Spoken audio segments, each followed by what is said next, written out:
Shine on me, shine on me,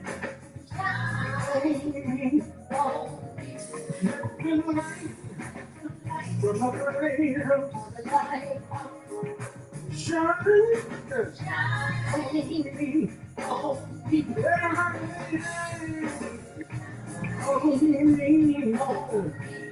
me, shine on me.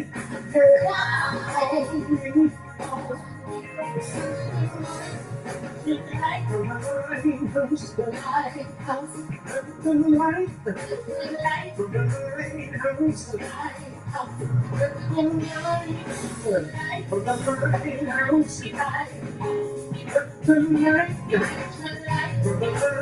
lighthouse. Everybody say sure.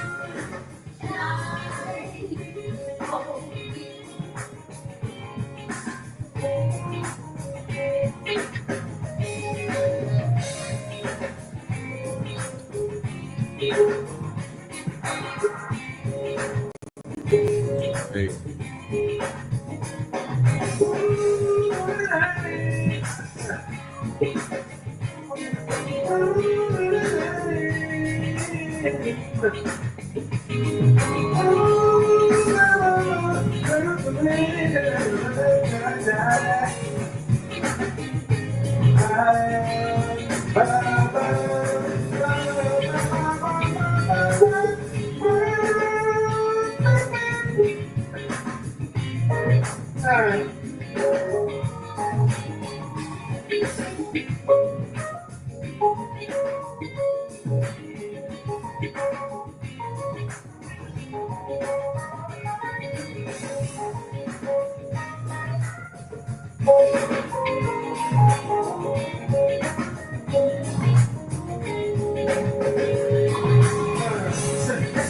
There is a light that's shining in the soul.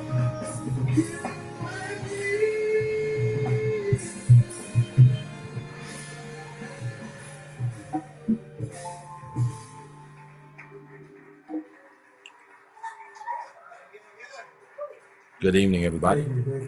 Hope everybody's doing well. Thank you so much for your patience. And as always, thank you so much for tuning in. It's good to be with you. Doc, you sound tired. I am tired. I've had a 45-minute break today. That's it. I've literally been running from thing to thing all day today. So I'm a little exhausted, to be honest with you. But I have nothing to complain about. I'm really excited about tonight's live. And I think this is going to be really great. What am I doing? I didn't mean to play that again. This is going to be a really good live, and I'm glad you tuned in. So, city, state, country, where you tuned in from, let me know. This will give me a chance to just kind of consolidate some notes really quickly, and we're going to get right into this. City, state, or country. City, state, or country. Let me know where you're tuned in from. And let's get ready to get into this. While you guys are doing this, I want to shout out ATL quickly. Thank you so much for packing out my first tour stop. It was an amazing experience. It was well planned. It was well executed. I want to absolutely shout you guys out and say thank you.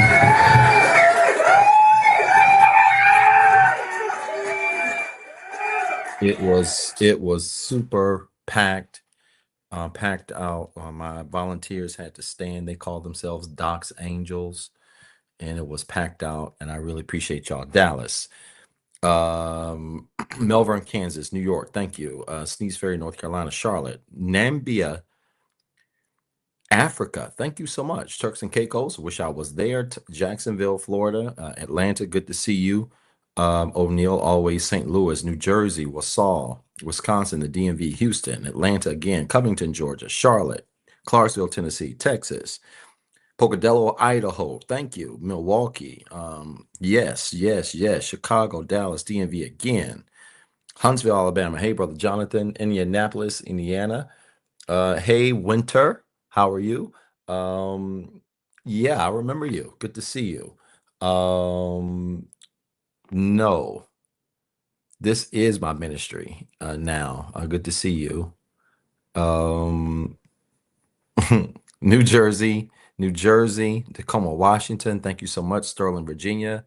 Happy Mardi Gras season to those of you in New Orleans. We're trying to figure out that date in New Orleans, and we're working on that. Baltimore, Columbus, Ohio, St. Louis, Missouri, Antigua. Thank you. Tacoma, Virginia Beach. Thank you so much. Kissimmee, Florida, Miami, Florida, LA.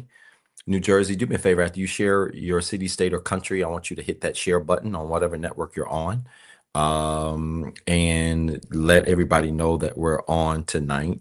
I'm coming to Los Angeles for sure. I should have that date really soon also. Next up on the docket is Phoenix, Arizona. Is anybody tuned in from Arizona? I need y'all's help, Arizona. We need to get the tickets rolling. I need your help in Arizona. Hey, Jess, miss you.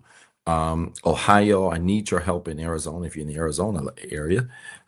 Aggie Pride indeed. Thank you so much. Honolulu, Hawaii, Houston again, Chicago, Minneapolis, Minnesota, Memphis. I would love to come to Memphis. Appreciate you. And excited to be here tonight. This is going to be good, and excited to talk about this tonight. And excited that you're tuning in. No effort, no connection.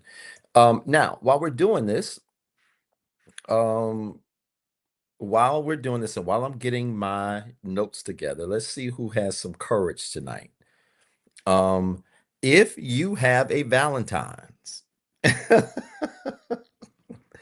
I can tell now this is going to be crazy. Yes, I feel a whole lot better. I've not got a lot of rest at all, but because this week has been a zoo. Today is one of the busiest days I've had in a very long time. It was crazy, back to back to back to back to back to back. Literally was my schedule. 45-minute break, went out to handle some things for my kids, came back, another one, then went out to get the kids, came back, another one, then left out for their games, and then got them fed, rushed back here, and now I'm on the live.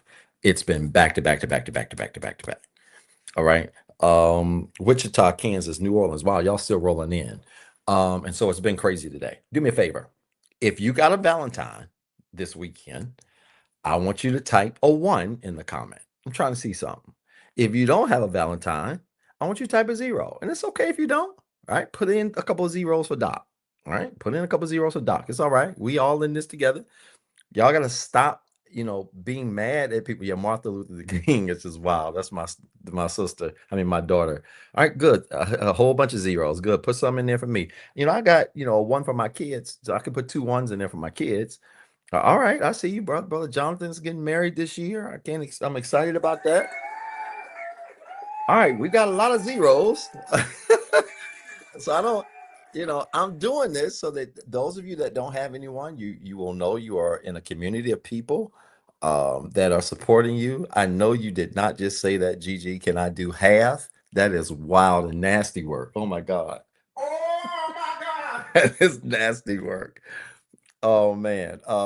So yeah, if this network and my work is all about healing and becoming the most healed and whole version of yourself. And if you cannot go through a season or a Valentine without having one, you might not be prepared for Valentine.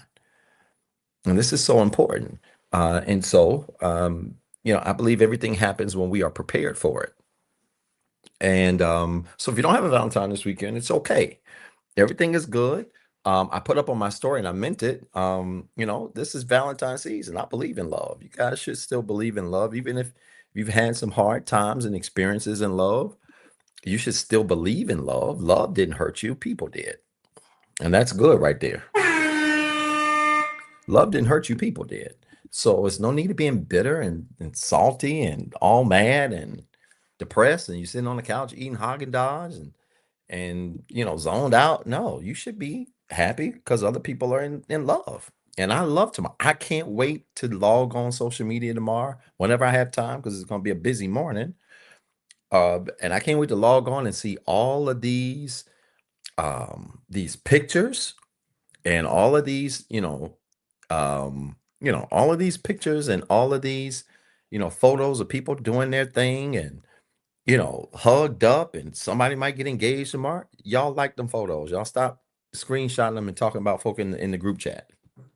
Oh my God. Like them photos and wish people well, because you can't get what you want until you can get happy for somebody else who has it. All right. And this is so very important. So y'all be happy tomorrow. Y'all be jolly tomorrow. Don't be no, bitter Bettys and mad Madisons. Don't do that. Y'all be happy tomorrow for people. And because we're gonna do that and we're gonna celebrate it. I put on my story that I would have loved. I wish I had the platform. I probably do have the platform to play some matchmaking on one of these Thursdays. Now, I want y'all to be honest. I want you to be very honest. If and don't lie to me. Don't lie to me. If you are single and you would come on, you would be willing, man or woman, to come on, say like almost like a StreamYard setup where I could have like two people, um, man, woman, whatever, on there to try to play matchmaker. For instance, if you're single and you're a man, and would you be willing to come up, or you're single and a woman, you would be willing to come up on the screen, and if people are interested, then you can drop into the waiting room and we can add you on and ask some questions in front of both of you in front of everybody. Would y'all, if you would be willing to do that, I want you to type a one in the comments. This is about to get nasty. Oh God, Jesus. What am I getting myself into? Now, I'm serious because, we're not going to do this privately. And my network is what it is. So if you dusty and you're not trying to do no work on yourself and you're not trying to, I'm not saying you got to be perfect, but know where you are on the airplane. Oh my God. If you in first class, if you in main plus, if you in main, if you in coach, know where you are. So you're very aware of where you are. And if you're very aware of where you are and you're willing to do this work, you're doing this healing work to become the best version of yourself. If you don't even know the 5 years of healing, don't come on. Oh my God. This not even the network for you. It's a whole lot of, you can go pop some balloons or something. This not the network for you. Okay. But if you know the 5 years of healing, you're really working to become the best version of you. If you're willing to do that, I want you to type a one in the comments. Let me see, for real. Because I'm really thinking about trying this. I'm scared. I'm serious. And I need to see, it's a lot of women here. Guys, where are you? Come on, man. Men, where are you? If you're willing to do this, I need to see a one in there. I'm going to have some screening questions. I'll work on all of that. Or get a staff and put a little staff together. If you will be interested in doing something like this where you work behind the scenes to screen people, I'm willing to do that too. I'm definitely gonna have a waiver because y'all not gonna blame me for your problems if it don't work out. So you will have to sign a waiver. I have close friends that are attorneys. I'll make sure this is written up well. But I'm serious. I want to go to some weddings this year. Ain't nothing wrong with that.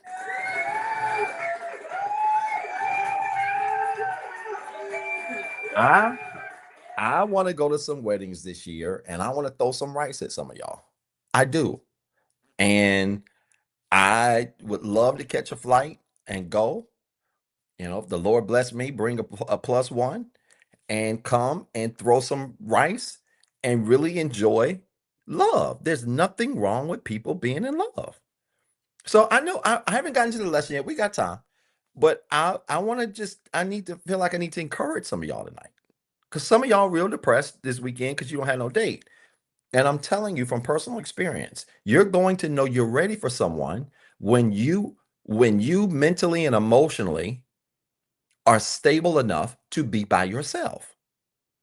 You are not prepared for what you want until you get prepared to be alone. That's a bar. Y'all ain't got your journal out yet? You are not prepared for what you want until you are prepared to be alone. Doc, how do I know I'm ready? Are you prepared to be alone? Are you satisfied being alone? Are you genuinely happy with your life as is? I'm not BSing y'all. Are you genuinely happy with your life as is? If you can't answer yes to any of those questions, stay single. Because being with somebody ain't going to satisfy you. Being with someone is not going to complete you. So I'm being very honest here. Y'all stop frowning over tomorrow. Get on social media, hype people up, share people's pictures, put them on your story. You ain't got to know them. Hey, I don't know this couple, but they look good. Y'all heart the photo and share it.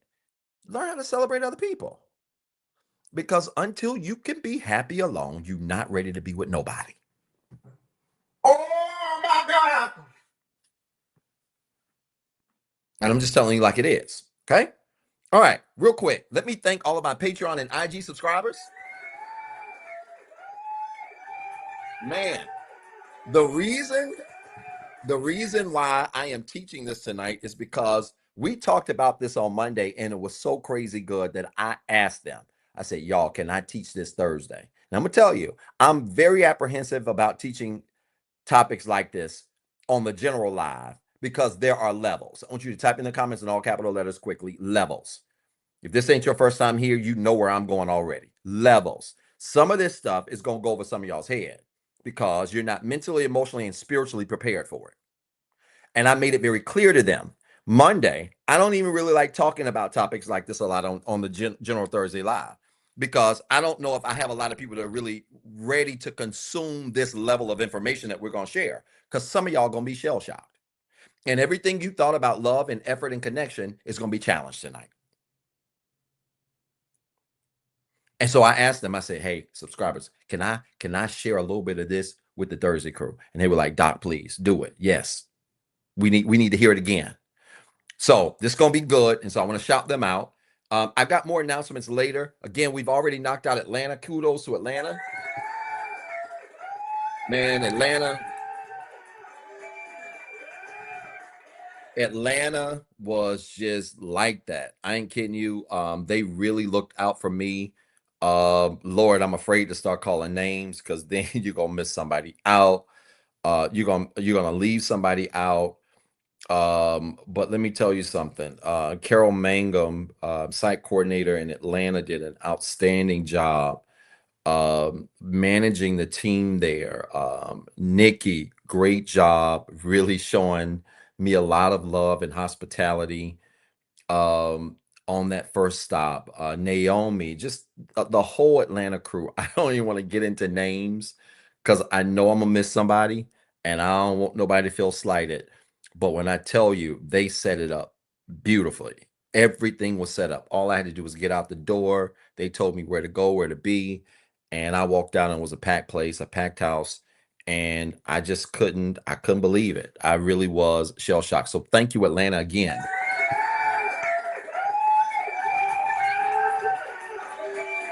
For the love. It was really felt, it was sincere, and what was even as dope about it is we had so many men out in the crowd, men that were there that came to get this message. And yeah, man, that was really encouraging. Remember, when a man heals, a family heals. If you save a man, you save a generation. I can't say the same thing about women. I know y'all don't like that, and y'all ain't gonna like a lot of what I'm gonna say tonight because we getting into masculine and feminine energy tonight. Oh my God. This might be a candidate for Live of the Year. A lot of y'all ain't gonna like what I'm about to say, some of the stuff I'm gonna say tonight. But the reality is, you can save a woman, and it don't necessarily save a generation. You save a man, you save a generation. And that is a spiritual truth that is greater than some of your understandings, which is why I don't even like going where I'm going tonight, but I am. And so, yes, Naomi the G, I remember meeting you. It was just so awesome. You guys are just amazing, and I can't say thank you enough. All right. Oh man, I'm just excited to be here, y'all. I'm tired, but I'm very excited to be here. I'll get into more announcements later. All right. Support the show. The ways to support the show, let's get that on the screen. Speaking of, let me thank all of our moderators. Tiff, Caitlin, April, all of our moderators on all of our networks who do a really good job.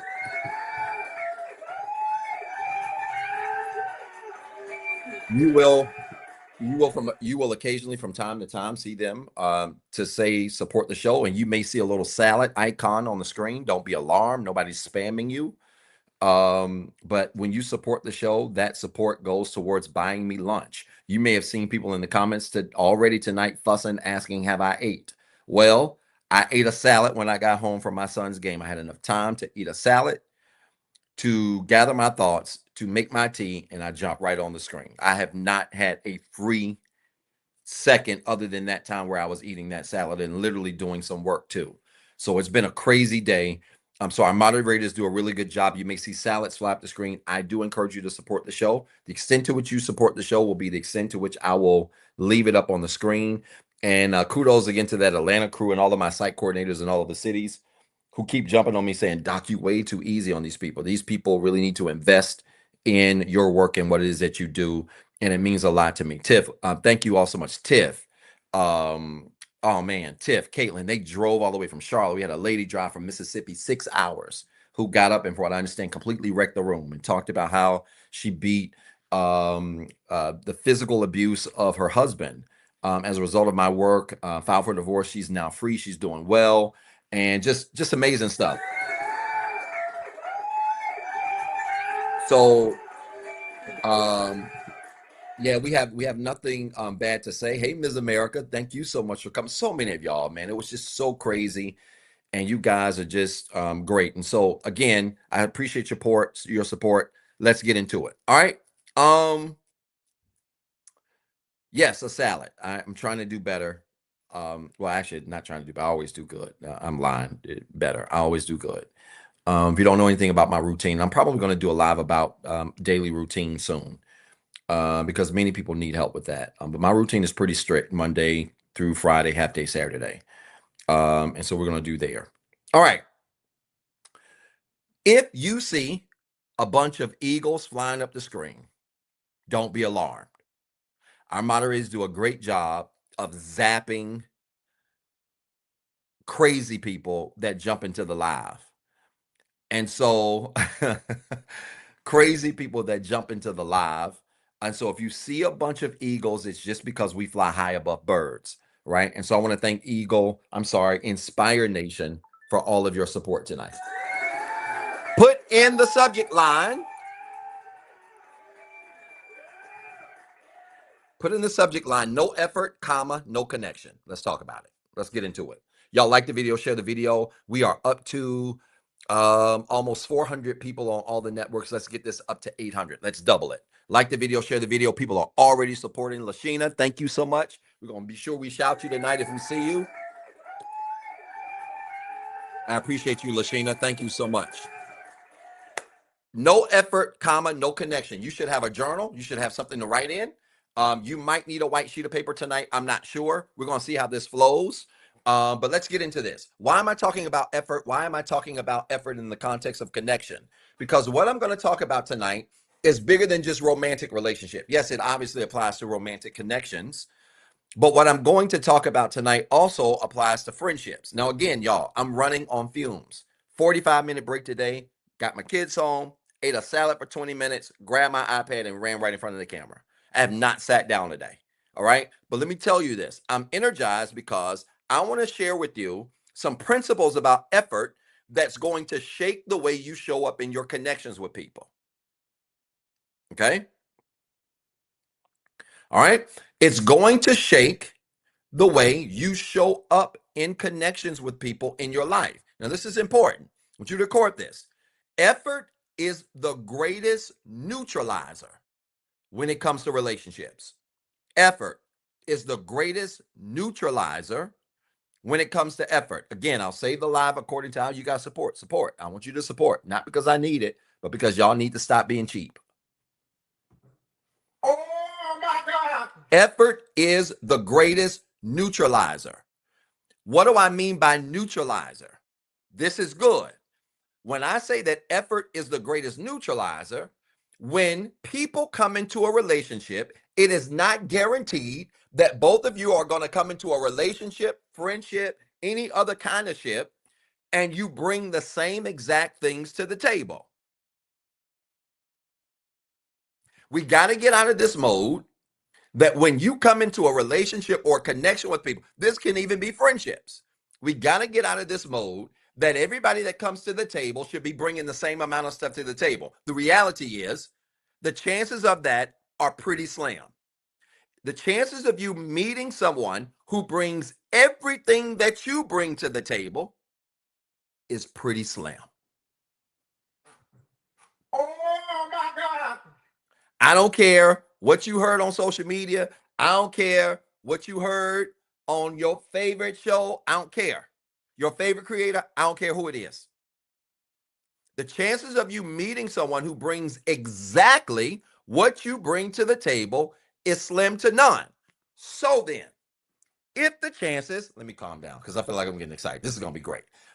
So then, the chances of you coming to the table with exactly the same thing as the person you're interested in, the person you're friends with, comes to the table with, if the chances of that is slim, then what neutralizes or creates an even playing field when it comes to two people getting to know one another, friendship, romantic ship, whatever ship, we've already established that. What is the thing that makes the table even? Effort.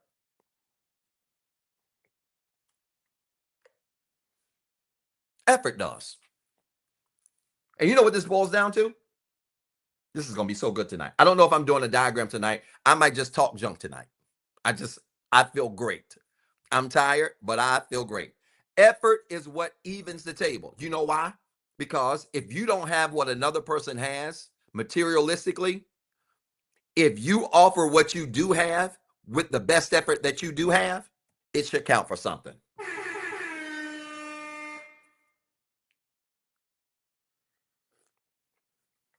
Not desire. Desire's cool, but desire ain't enough. I'm gonna tell you why. Because desire is too connected to your emotions. And you ask anybody who's been married for any significant period of time, they will tell you that desire, like with age and like with health, can shift and shake. What keeps two couples together 40, 50, 30, 60 years? It ain't the fact that they wake up every single morning and they desire one another. That ain't it. Desire, like beauty, like money, like shape, like looks, like physique, it all fades. You're going to need more than desire. And if we know, this is about to get ugly. If we know that you're going to need more than desire, let me ask y'all a crazy question. If you know you're going to need more than desire for your relationship to last a long time, why y'all keep choosing people based on how much you desire them?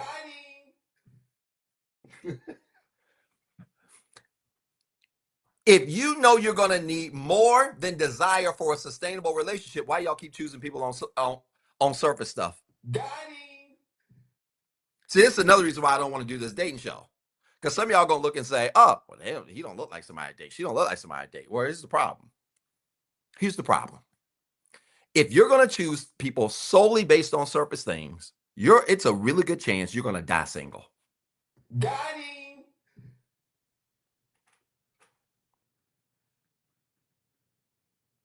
Y'all ain't gotta like it.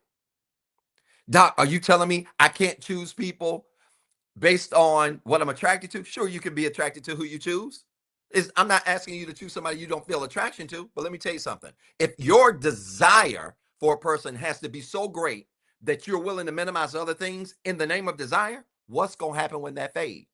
They not only ain't going to have stability, they're not only not going to have integrity, they're not only going to have honesty, they're not only going to be a committed person, they're not only going to have all of these other values you need to have, then when the desire leaves too, oh, you got a complete loser.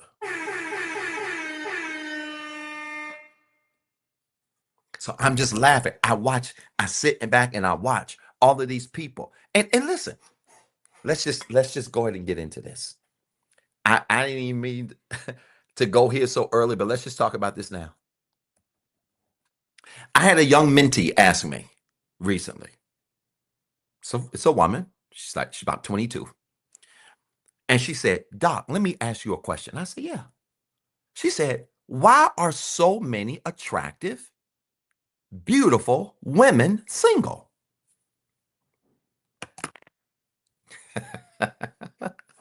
Oh, I'm going to lose some of y'all tonight. Y'all better get the salads in now. I said, you want my honest answer? She said, of course. I said, because some of them, not all of them, are so surface in their choosing, especially when they believe they're in their prime, not realizing that it's during their prime beautiful years that they should actually place their values ahead of the surface.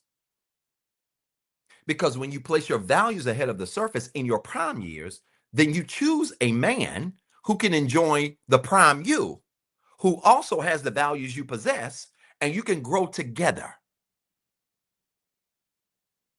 You know what y'all do?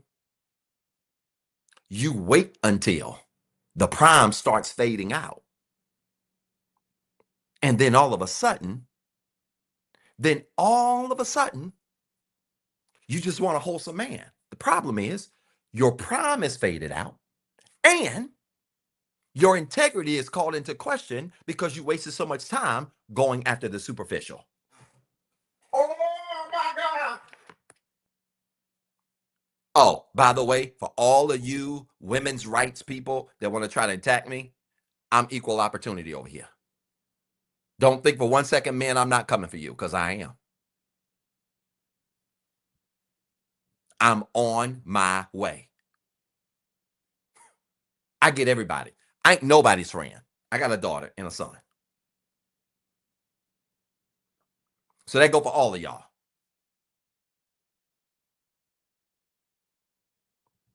We deal in self-awareness here. What's self-awareness? Honesty about who you are, where you are, and what you're doing. So that's why you got a whole bunch of beautiful single women. Ain't there ain't no eligible men out here. There's some eligible men out here, but they don't look like the supermodels. They don't look like the athletes. They don't have the bag you want. And unfortunately, because you're still more focused on surface than you are value, then by the time your surface starts to run out and then you really want to focus on value, the men of value don't want you. Oh my God.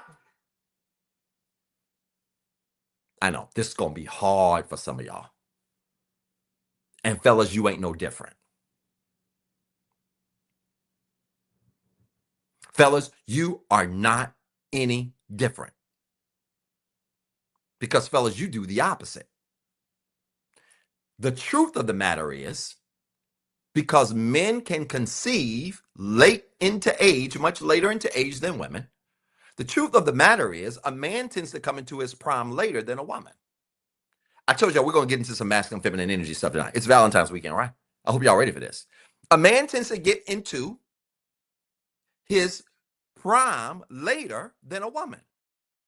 Well, when a man feels like he's getting into his prime and coming to his own from a surface perspective, maybe he's making more money, maybe he's looking better, whatever. When he's getting to his prime, there's another big problem with that. Because when a man ain't got no money, he tends to have more integrity. Oh my God. You know, early 20s, broke, regular 9 to 5, trying to struggle, barely making it, living in the basement with his mama. Living in the basement with his mama, more integrity, harder worker, more focused, get a little bit of money, looks come up a little bit, all of a sudden, his value goes up, but his integrity comes down. Oh my God. And that's problematic too. So I don't care about desire.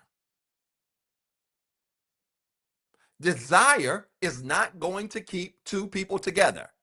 I want you to put that in the comments. You're going to be the smartest person at the water cooler all week long. Hurry. Thank you, Naomi the Great. I appreciate your support. Put it in the comments. Desire will not keep two people together. It won't. I made it clear to y'all. Ladies, if you don't look like what you look like, there's a Marshalls and a TJ Maxx in every major city in this country.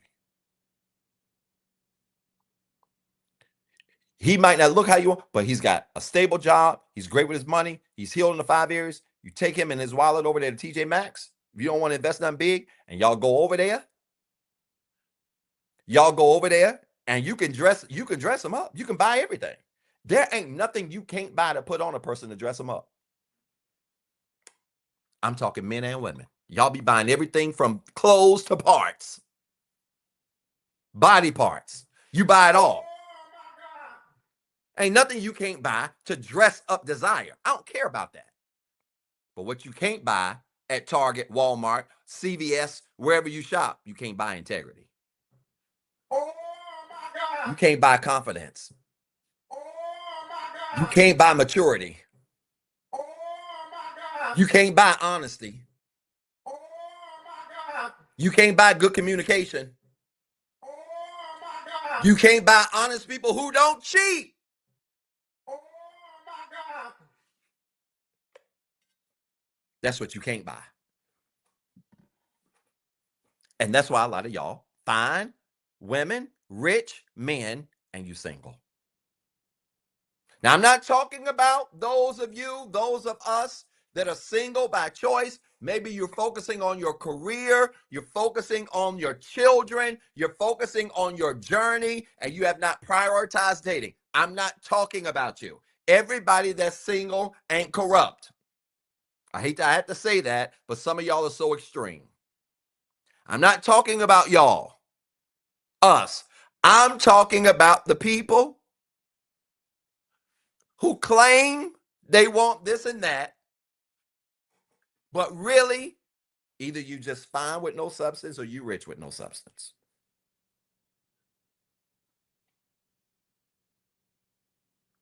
Y'all like the video? Share the video. We almost there. We're just over 500. Let's get this up to 800. This making sense? So this is why you need more than one desire, because one-sided connections are never sufficient for meaningful connections. If I don't have money and I meet someone who has money, but I do have work ethic, integrity, I have goals, and I'm driven, I can bring to that connection what I have and bring it to the best of my ability, i.e., effort. Because the way this works is that if two people come together in a relationship, a friendship, whatever, and they come together, but they don't bring the same things to the table, their job is to bring to the table whatever they bring to that table, everything they have. And this is why a lot of you are in one-sided friendships, one-sided relationships, one-sided connections with people, because you have something to give, but you ain't giving everything you got. And I'm telling y'all now, in 2025, if you entertain people who ain't bringing their best selves to their connection with you, you're wasting time. I don't care if it's your mama.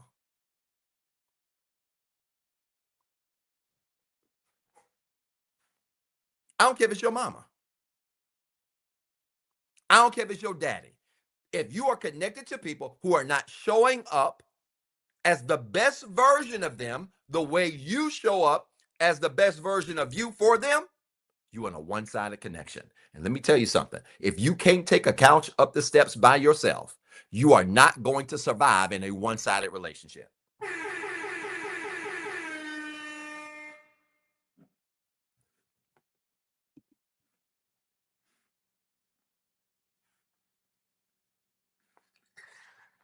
It's not going to happen.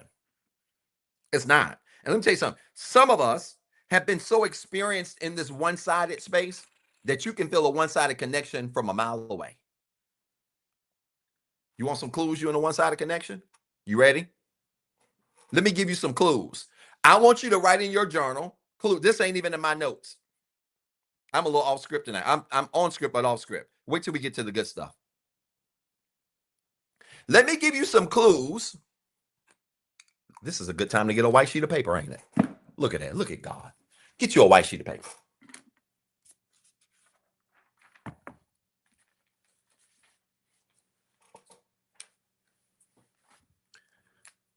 Oh, boy. I want you to get your one side sheet of paper. And I want you to write at the top, one-sided connections. Come on, hurry. Y'all supporting the show? Let me give you some clues. You're in a one-sided connection. Get your white sheet of paper. Let me give you some bombs tonight. You ready? Some clues. You're in a one-sided connection. You ready?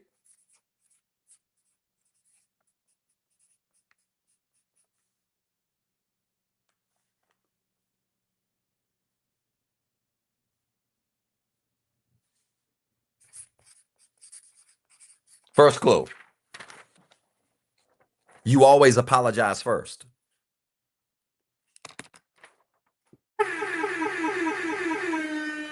You want to know if you're in a one-sided connection? This is a relationship, friendship, family connection. Don't matter. If you always the one bringing y'all together, y'all fall out and you're always the one trying to fix it. You're always the one that apologizes first. You're probably in a one-sided connection.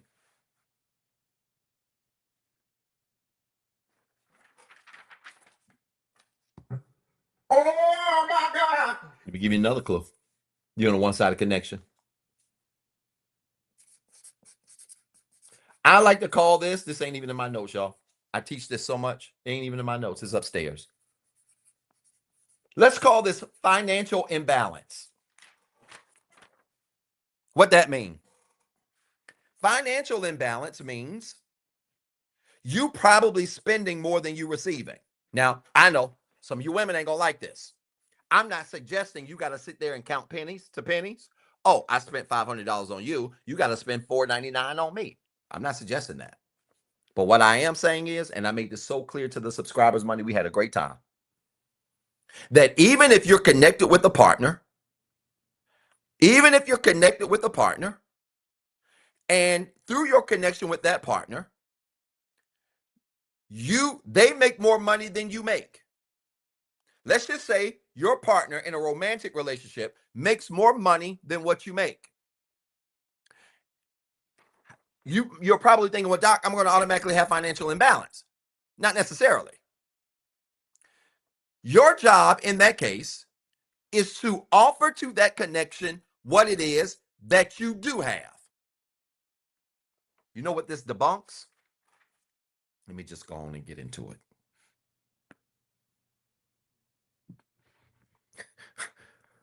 This is about to get ugly. This debunks the idea of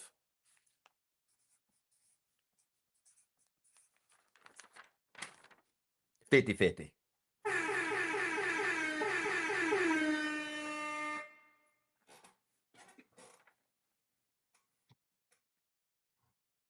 I want to say this loud. Y'all can screenshot this and share it with whoever you want to. 50-50. 50-50 relationships, trash.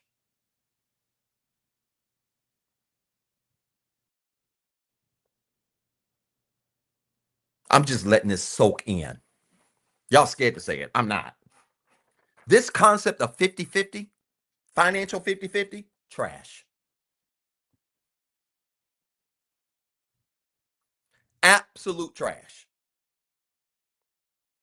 And it is the creation of a concept that is designed to keep men and women separated. And many of you fools have fallen right into it. Oh my God. Let me put my pen down so I don't mark on my iPad. I'm going to just hold this paper right here for a while. Trash. And all of you that abide by this, and you don't want no relationship unless it's 50-50, you in the dumpster with them and the maggots and everything else. Trash.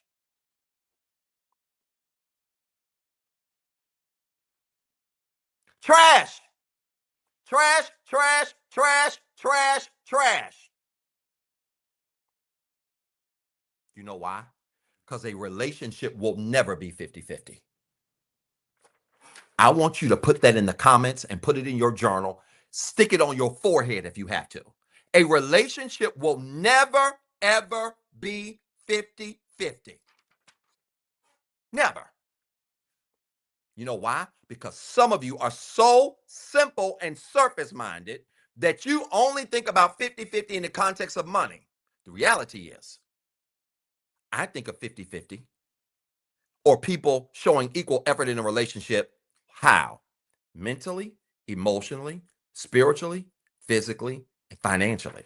And all of you folks that are stuck on the 50-50 train looking crazy have only focused on one of the 5 areas of healing, and that's financial. Listen to me loud and clear. If you split 50-50, if you're a man or a woman that split 50-50 with anybody in a relationship, and all y'all are covering are the financial basis and have not covered mental, emotional, spiritual, and physical parts, you still lopsided. This trash right here, all trash. Doc, why you didn't want to talk about this? Because this is going to lead me into something else that most of y'all not ready for. Yes, levels. This is going to lead me to something else that y'all not ready for. Because the only situation that I know that works perfect, where you don't have to be 50-50 mentally, emotionally, spiritually, or physically, that works perfect, is when you got a roommate.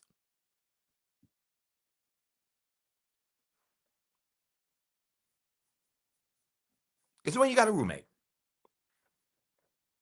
So many of you men wonder why women over time lose attraction. Well, if she paying half the bills and she got to work, and she got to cook, and she got to clean, and she got to do all of this stuff that you want her to do, and she got to come up half the bills, she don't want no eggplant. She tired.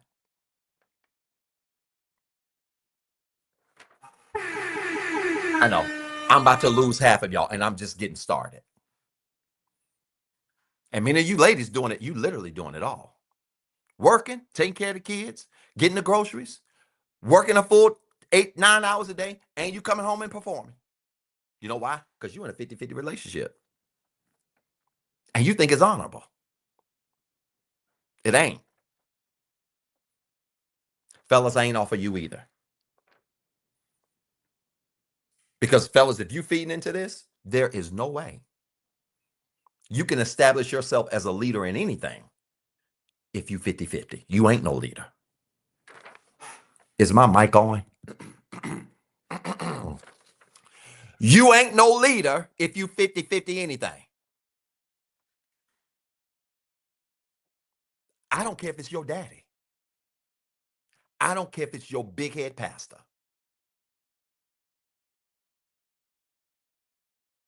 You're not leading nothing at 50-50. Ain't no leadership at 50-50. You know what you need? At minimum, you want to be a leader? Watch this. Let me put y'all on a spiritual principle. This is why I don't like talking like this on these lives, because half of y'all ain't got no spiritual foundation. You want to be a leader, fellas?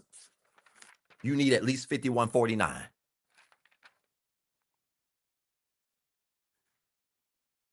You want to be a leader? You need at least 5149. Y'all don't know math? How, Doc? That don't make sense. Some of y'all still ain't called it. That if you're going to be a leader in some things, you got to be a leader in everything.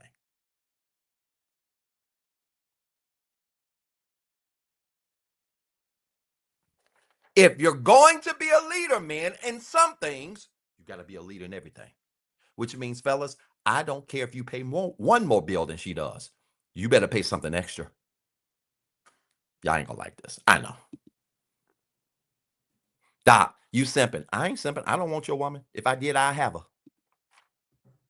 Oh my God. I don't want your woman. I don't want your girlfriend. I don't want your wife. This is a spiritual principle. You can't be a leader in finances, but you ain't a leader mentally and emotionally. You can't control your little butthurt emotions. And when y'all get in arguments, you walking around quiet like she is and talking about some you the leader. No, it's two sissies in the house. Two women. That's what it is. Two women. You might as well have the same products in your cabinet. Oh my God. Y'all get in an argument and you pouting like she is. If you cry, what the baby gonna do?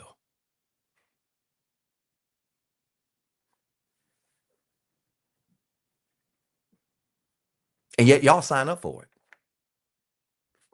This right here. Listen to me loud and clear, men and women. If you're a man that like woman, if you're a man that likes women, and if you're a woman that likes men, listen to me loud and clear. You can't establish authority and true harmony and true attraction in a relationship if it's not at minimum 5149.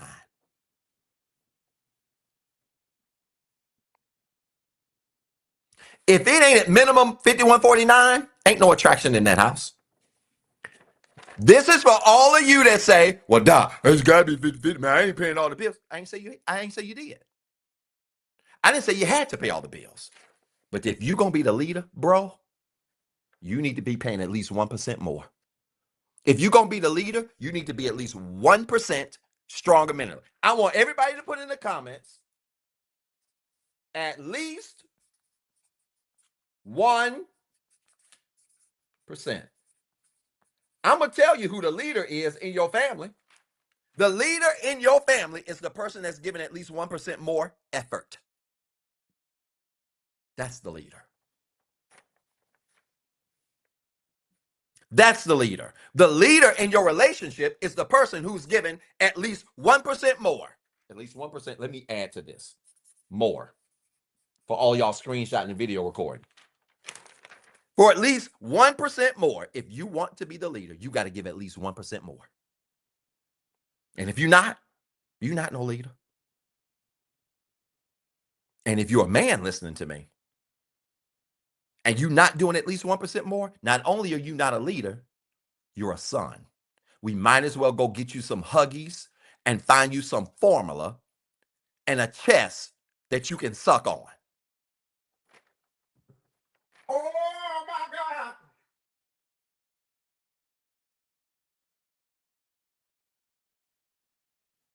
All that's missing is the Similac stains from your shirt. That's all that's missing. You know why many of y'all don't understand this? Let me tell you why. Give you another, let me give you another quality of one-sided connections that y'all ain't never thought about. You will know you're in a one-sided connection when there is spiritual, about to lose half of you, imbalance.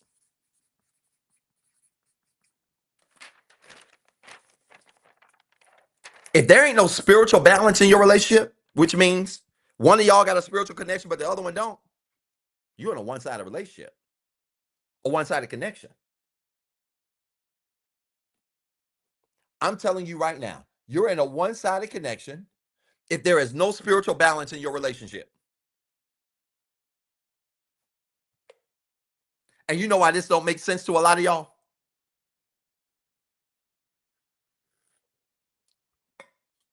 You know why this don't make sense a lot? You know why this whole idea of 5149 don't make a lot of sense to y'all? Because y'all don't believe in something higher than you. That's why.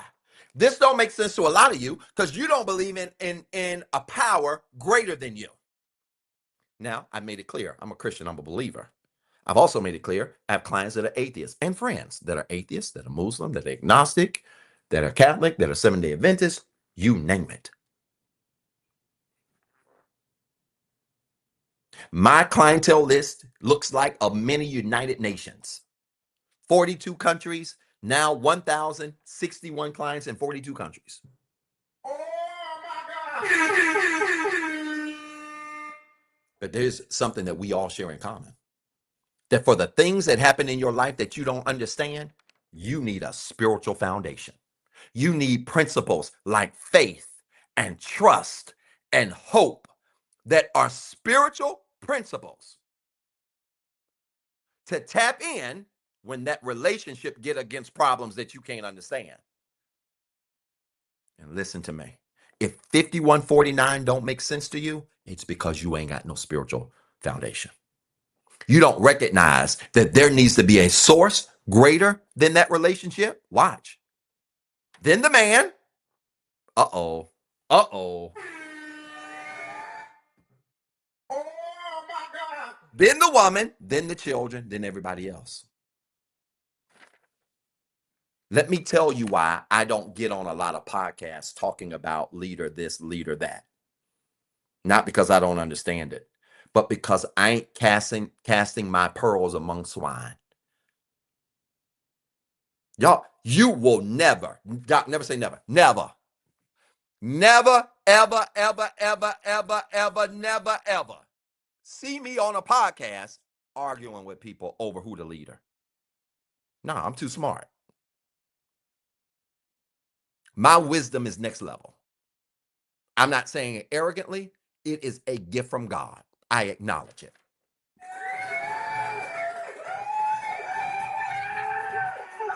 And because he gave me this gift, I'm not going to waste it arguing with people who don't have what? No spiritual foundation. What I look like talking about spiritual principles to folks who have no spiritual foundation. And this is how some of y'all look, arguing with people who ain't on your level.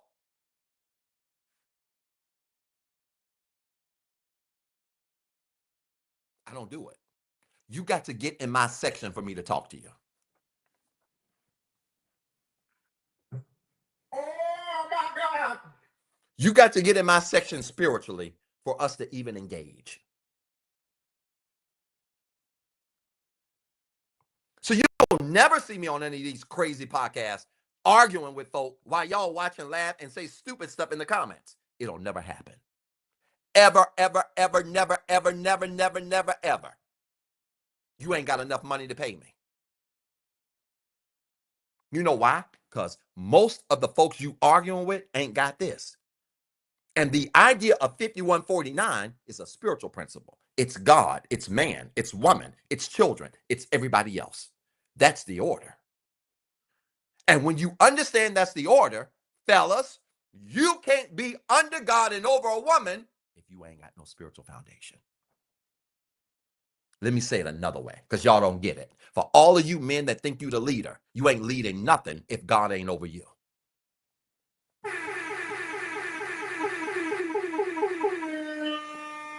And this is why I don't come on these shows and talk about this a lot. Because most of y'all don't have the foundation to understand it.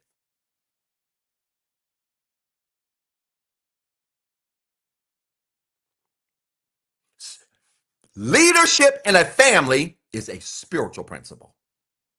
And y'all talk about it on Instagram among people who have no spiritual foundation and wonder why people in the comments arguing. What you expect? They don't have no spiritual lens. So when you say stuff like this and you get called a chauvinist, or you say stuff like this or you get called a pick-me, you can't be shocked. You're being talked about from people who ain't got this. Why you talking? Shut up. I told a friend of mine, y'all ain't gonna like this. All you Christians, you ain't gonna like this. You ready for this? Let me say something bold. I said this back in 2018 at the Rehab Christian Center in Greensboro. I said this back in 2018, and people who knew me then can testify that I'm not lying. I said in 2018 that social media would be one of the greatest challenges of the church. You know why? 2018. This is documented. I got the video. I said in 2018 that social media would be one of the greatest challenges to the church. You know why? Because y'all get on video camera and stream your services to folks who watching who ain't got no spiritual foundation and don't desire one. And so when you do spiritual things in front of non-spiritual people, what you think gonna happen? Chaos. This is the best advice I can give to every pastor listening to me. Stop streaming so much. You're welcome. You ought to tag your pastor now. Stop streaming so much. Because when folk falling out and shouting or doing whatever else you do at your church and a bunch of non-spiritual people watching it, they're going to share, say stupid stuff, and all you do is ruin your witness among people who don't have one of these and they don't desire one either. Oh my God. And that was 7 years ago. Some of y'all still ain't caught on.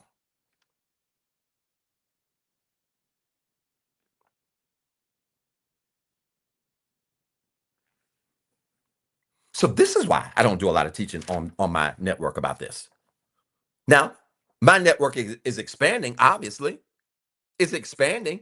And so I'm almost at a point where I feel like I can teach whatever I want to teach. And it's a blessing.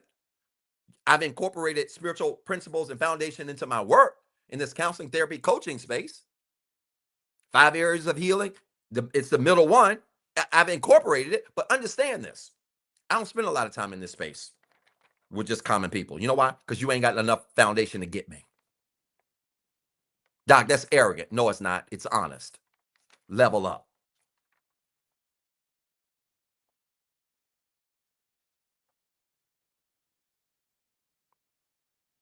Tell your pastor to get off social media and cut the camera. And if they're gonna be on, if they're gonna stream on social media, stream a little bit of praise and worship. Don't stream the offering. Stream a little bit of the message and cut it off. Oh my God. You're welcome. Because all you're doing is trying to convince people who don't have this of this. What this got to do with effort? It's got a lot to do with effort. Because when you look at one-sided connections, if people don't have a spiritual foundation, you're not going to understand 5149. You're going to be on this 50-50 tip, and thus you will have a roommate and not a bae. And thus you will measure effort according to surface things instead of overall.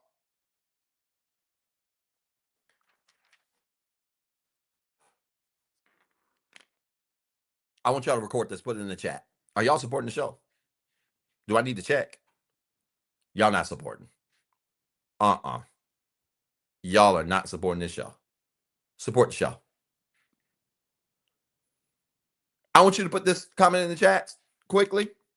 Effort is not always about being fair. It's about doing what's right. Come on, hurry up. Effort is not always about doing what's fair. It's about doing what's right.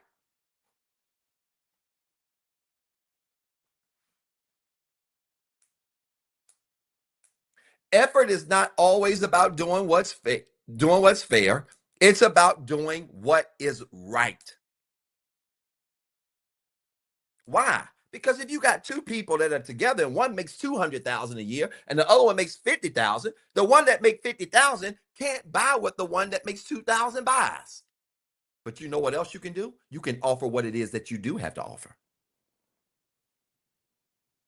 Let me tell you what I told a client couple.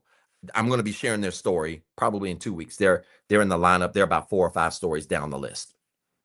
Let me tell you what I told a couple about 4 weeks ago.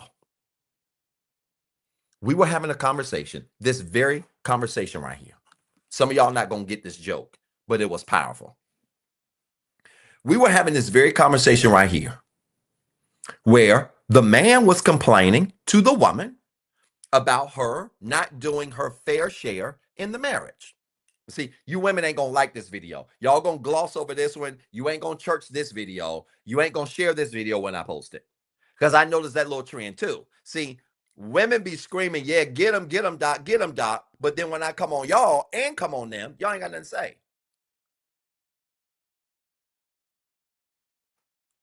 I had to get on her because he said, Doc, I show up as the best version of me. I've been working on your 5 areas of healing. I make intentional effort to serve my wife and to serve my family. He goes on and on about all this stuff that he does. And I asked her, I said, is this true? She said, it is.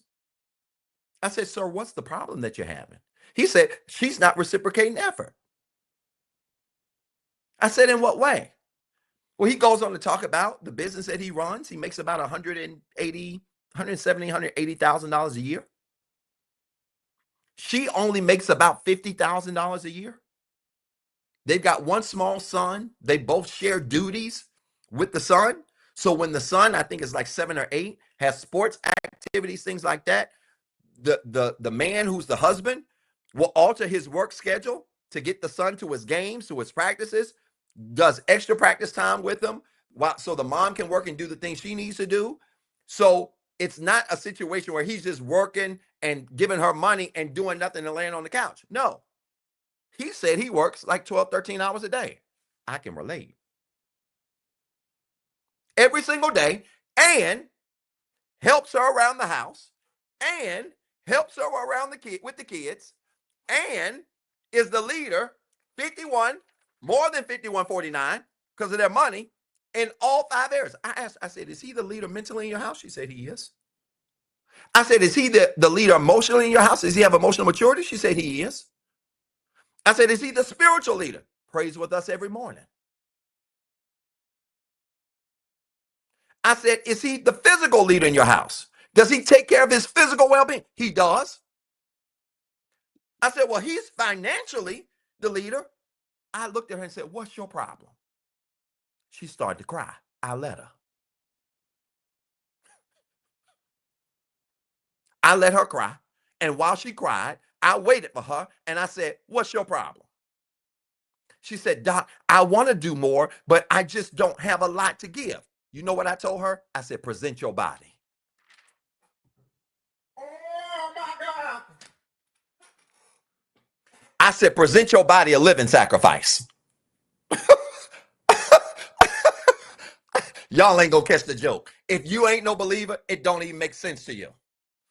I said, present your body a living sacrifice. And don't present it holy either. Present your body a living sacrifice. This is a lopsided connection.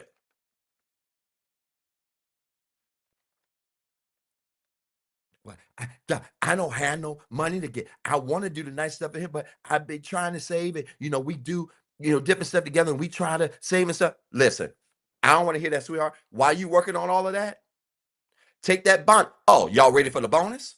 She gonna let me share it. She had a bonnet on her head on the call. Now look. Oh, I'm about to lose some of y'all now.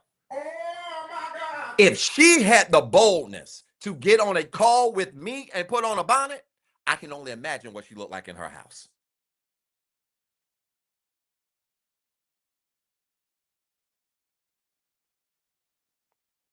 Oh, I know y'all don't like this.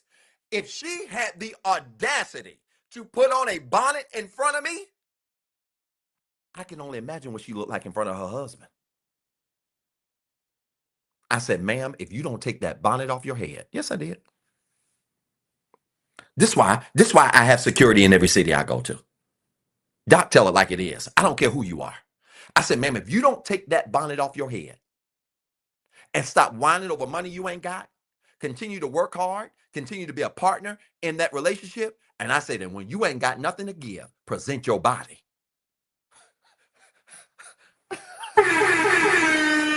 A living sacrifice. And don't make it holy, but make it acceptable.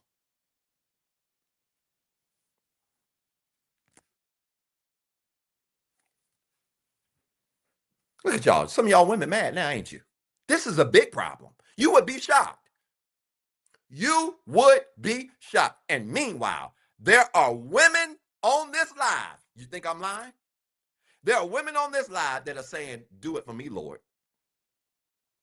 I don't care if he make more or less. If he pulling his weight like that and leading in every area of the 5 areas, do it for me. I will never wear a bonnet a day in my life. Where you at? Put a 1 in the comments if I'm talking to you. Some of you women crazy, and some of you men crazy too. I'm talking about everybody tonight. I don't care who you are. I ain't got no money. Yeah, he took me to Turks and Caicos for my birthday, and I cried while we were there. We were talking, and I started crying. I said, "What you start crying for?" Because I told, I just want to be able to do more for you. And he said, I said, "What you say to her, man?" Right in front of her. I said, "Well, what you say to her?" Well, I told her, I believe in her. I know she wants to do more, but just do what you can. I said, "Did he say that?" She said, "Yeah." I said, "Ma'am, if you should have been hanging off that balcony 20 of the 24 hours during that trip. I mean, you should have been hanging so much that they should have had security waiting at your door. You ain't talking about something you ain't got nothing to give. Present your body. Y'all don't like this. I know. And if your pastors taught this, I wouldn't have to teach it. Because we think divorce doesn't happen in church. It happened in churches and temples and mosques too. Because we don't teach this stuff. We tell people to get married. We don't teach them how to stay married. I said, "Sweetheart, 20 of them 24 hours. This is what your program should have been. Get up. You should have woke up, got you together. You should have woke him up. Oh my God. Got him together. Y'all go get breakfast, shower, get to the pool, do it again. Oh my God. Pull her out. I don't care. Come back to your room, get a snack, whatever else you do, get to dinner, do it again. Oh my God. Get back to that room, get on that balcony, and present your body one last time for the day." Talking about some you ain't got nothing to give. Yes, you do.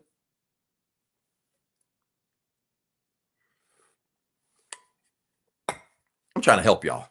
I'm just trying to help y'all. I'm just trying to help you. And the reason why that don't even make sense to some of y'all, because you don't have no spiritual foundation. Watch this. Because spiritually, men are charged to love their wives first, not the other way around. This is where I'm going to lose some of you men. We talking about effort. Well, hey, doc, I don't make as much as she makes. She a big time doctor, attorney. She make all this. I don't make what she make. Okay, perfect. You can do something that she can't do, and that is love her first. It requires a spiritual foundation. Love her first, because you charge to love her the same way God loves the church and gave his life for it. Spiritual stuff, I'm not going to have a Bible study tonight. Love her first, because if you love her first, then everything she has will be yours. Everything. Everything. Money, everything. Love a woman right, and everything she got becomes yours.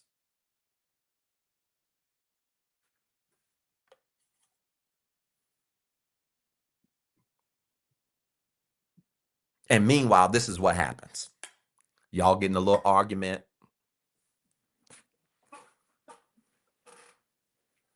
You're getting a little disagreement. And you screaming at each other in the house. Because she's in her femininity. She's all emotional. She done took a little situation and got all worked up about it, scream, and you didn't lost your cool as a man, and you have tapped out of your emotions and tapped out of your logic and got into your emotions. Because masculine men, even when you're healed, lead with your logic and you allow your emotions to come along. Women, even if they're healed and they're feminine, lead with their emotions and allow their logic to come along. Women aren't all emotional and no logic, and men aren't all logic and no emotion. That is false teaching of masculine and feminine energy. But here y'all are having this argument. And she didn't lost control because she really upset. And you allowed yourself as the man to get upset emotionally like her. And here's what you do. She's screaming. You start screaming. She's yelling, you start yelling. And then all of a sudden, she says, well, don't talk to me. And you say, well, don't talk to me either. All sassy and spicy like. Real in a real sassy, spicy kind of way. Oh my God. So she storms off, and you, as the dude, you storm off. Next thing you know, 10 minutes turn to 30 minutes, turn to 3 hours, turn to overnight. Y'all ain't said 2 words to each other. You walking by her, she walking by you, ain't saying nothing. You walking by her, ain't saying nothing. This ought to sound familiar to some of y'all.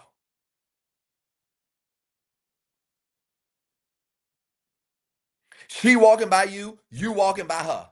Y'all not saying nothing to nobody. And let me take it a step further. And then, instead of you being the man and the leader mentally and emotionally, you 50-50 idiots that still love that 50-50 crap.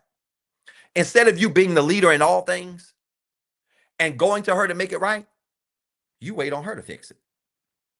But then have the audacity to tell people you the leader. You ain't no leader.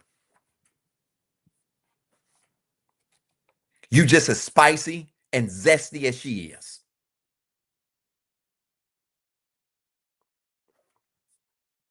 And what you don't realize is why you acting more zesty than the sauce that come from Zaxby's.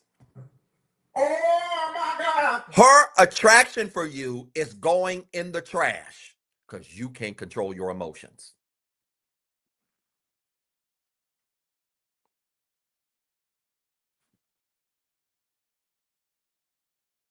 Her attraction is going, and most women don't even realize that they're losing attraction until one day they realize they have no desire for you. And most of them, because if they don't know this masculine, feminine energy stuff and understand healing, don't even realize that they naturally lose attraction when a man is not holding on to his masculine frame. You don't have to make her lose attraction. She naturally loses it because of how you act. And so y'all walking around zesty. 2 zesty women. You cease from being man and woman, boyfriend, girlfriend, husband and wife, and you become sister to sister. Auntie, niece. Mama, daughter.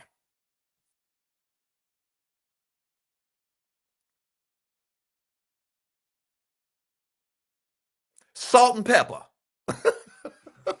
Oh salt and pepper. That's what you become. And you call that leadership? No, that's a one-sided connection. How should this work? I want everybody to put in the chat real quick, free game. I'm about to give you some.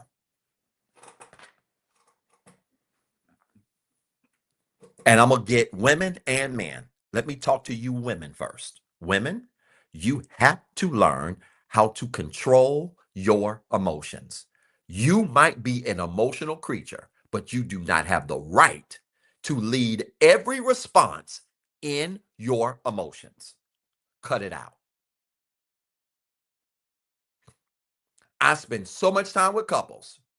Women may have legitimate gripes and legitimate issues, but you better learn how to balance your emotions and control your emotions. It's called emotional maturity, emotional intelligence. Top tier healed women know how to be angry without sinning. They know how to be upset without going crazy and slashing tires or saying crazy stuff and going below the belt. Because some of y'all women, when you get mad, you don't go low, you go to hell. And that is not a sign of emotional intelligence.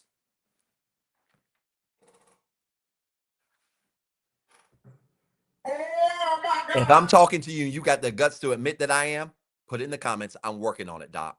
Come on. Come on, we a family over here. I'm working on it, Doc. Let me see. Some of y'all need to work on this. You beautiful, you check all the other boxes, but boy, when you get mad, you just really lose all emotion. And I'm telling you, if you lose all of your emotional control, you are not in the healed space where you need to be. And some of y'all ain't got the guts to admit it. But I know I'm talking right. And when you get in front of a healed man who can control his emotions and his logic, and you get all flippant, let me show you what he does to you. Y'all want some free game? Let me show you what he does to you when you get all emotional and in your feelings. Let me show you how a healed man, and I'm talking to you healed men. Let me show you how a healed man deals with this. And ladies, if this don't work, I want you to put in the comments, this dude lying. I can take it. Watch this. Fellas, when she get all emotional like that, and y'all didn't have an argument and a disagreement, and she then stormed off, and you mad too because she may have said something that really bothered you. And let me be clear here, men. Just because you're a man doesn't mean you don't have a right to be mad. You can be a man and be mad, but it's about being able to control your anger. Emotional control connects to your discipline and self-control. And a man with discipline and self-control is the most attractive man you will find. A man with discipline and self-control is the most attractive man you will have in your life. You know why? Because he masters the art of being able to say no. Healed, disciplined men say no way more than they say yes.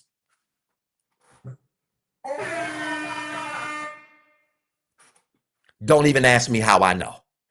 We turn down and say no way more than we say yeah.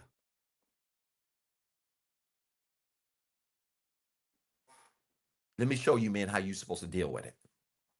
And again, women, if I'm lying, you just go on and type in the comments, this dude a lie, and go ahead and unfollow me and tell everybody else to do it. Let's see if this will help you ladies with your emotional challenges. Fellas, you get in an argument with a woman and it's hot and heavy and it's a big disagreement and she said some stuff that's hurt you and you said some stuff that's got her mad and y'all in the same space, the first thing you need to do is give her space. Give her some time. If she want to walk out, don't chase her. When a person is walking away from you, the worst thing you can do is chase them. I don't care who it is. Don't chase them. Don't grab them and start trying to kiss them. No. Mm-mm. Give them time to walk away. Let them go in another room. You go in another room.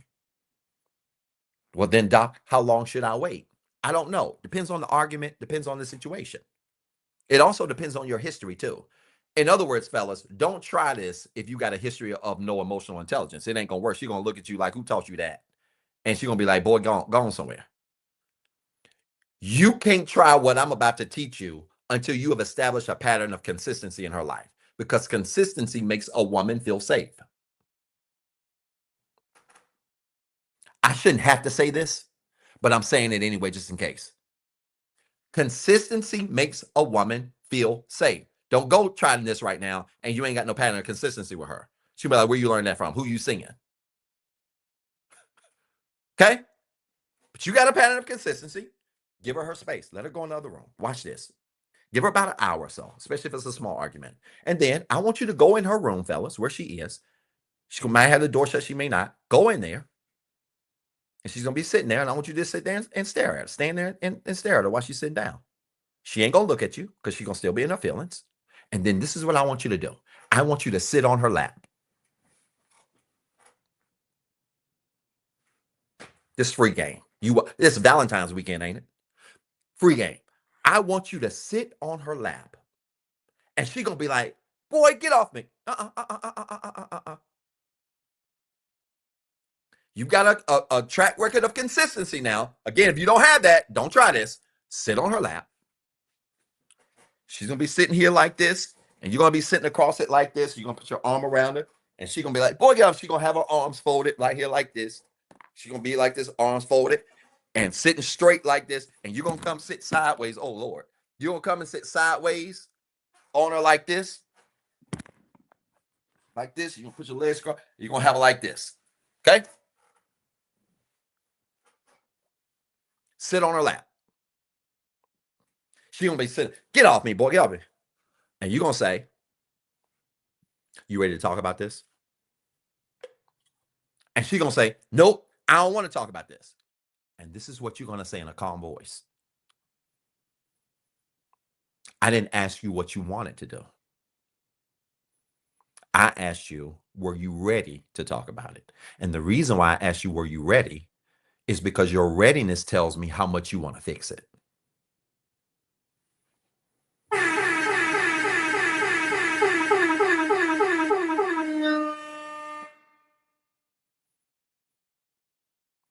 And she gonna sit there and she gonna sit her arms folded. And then you're gonna say, so this ain't about what you want to do. We're getting ready to talk about this. Here's the problem that I had, and I'm gonna go first because I'm gonna set the tone here. First, I'm gonna own what I did wrong. This is what I did wrong. This is what I could have done better. And then you're going to say, and this is what you did that I didn't appreciate. And I want to give you a chance to respond. But if you're going to stay in your attitude, that's fine. I'll tell you what I had a problem with. And if you choose not to respond now, don't respond later. Because two grown-up people who have problems have to talk it out. And at that point, she's going to have a choice. She's either going to have to talk or she's going to have to be in her feelings and continue to be immature. And normally she's going at that point break out, but you, Tyrone, you did this, Tyrone, and you said that, and she's gonna do it, and you're gonna let her, and you're gonna listen. You're not gonna interrupt. You're gonna let her do whatever. You're gonna stay right there. And while she's doing it, you're gonna be rubbing on her arm. Y'all see me rubbing on this chair? You're gonna be rubbing on her arm while she's talking. And she's like, huh, and that might even irritate her. Get your hand. No, don't touch me. Go ahead. You're gonna rub on her arm. And you're gonna listen to her. And then when she finishes, you're not going to respond with her screaming, with a bunch of screaming. You're going to say, listen, I understand everything you said. You're going to address her points. You guys are going to get to the bottom of it. And you're going to say, listen, I know you're still mad at me. You might still be upset. But as far as I'm concerned, we've talked about this and I'm done with it. So when you're ready to come out of your feelings and your emotions, we're going to be all right. And she may not say anything. And then this is what you're going to do. Because you've talked through it maturely, you're going to take your finger and start tickling her. No, seriously. You're going to start tickling her. And she going to first probably try to punch you off of her. And then she going to start laughing. And go on, but you play to that. You're going to start tickling her. And she's going to loosen up. And she's going to loosen up. And before you kiss her, you're going to take your hand and put it gently on her neck. Oh my God.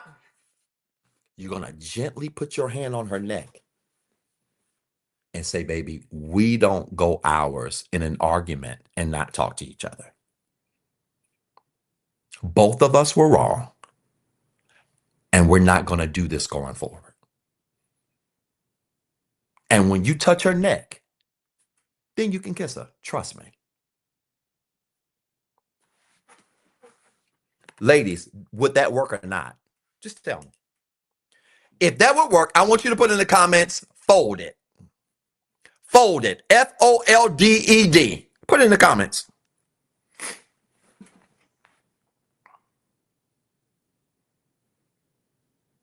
Look, guys, this free game. I just gave you a free session. I ought to bill you. You need me to send you my PayPal? Look. I saw a pretzel somewhere. Because that takes emotional maturity. Not you being a little sis, walking around the house, pouting like she is.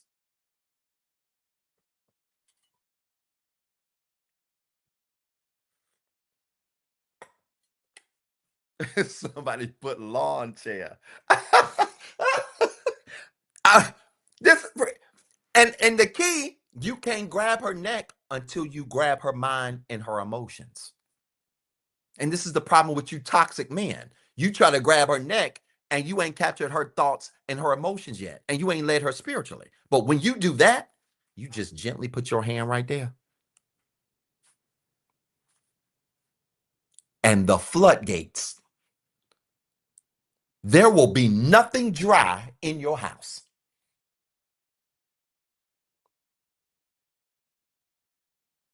I'm trying to teach y'all. I'm trying to teach y'all how to stay together. Won't be nothing dry in your house. Just gently do it. Enough pressure so she knows it's there. And you're going to be doing a whole lot more choking by the time that conversation over. Oh my God. Where's the lie?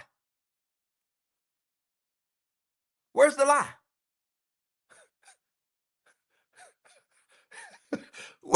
Where's the lie? Okay, that's what I thought. I'm waiting on somebody to tell me I'm lying. Where? It's got to be at least one. Ain't no lies. This is that easy. And it requires an emotionally healed man. So when we talk about effort, fellas, she might make more money than you. She might have a greater career than you. She may have greater contacts than you and networks than you. She may have greater than all of that stuff than you. But when you got spiritual, emotional, and mental control, when you are leading her, at least 5149, mentally, emotionally, spiritually, that little bit of money don't count. That don't count for nothing.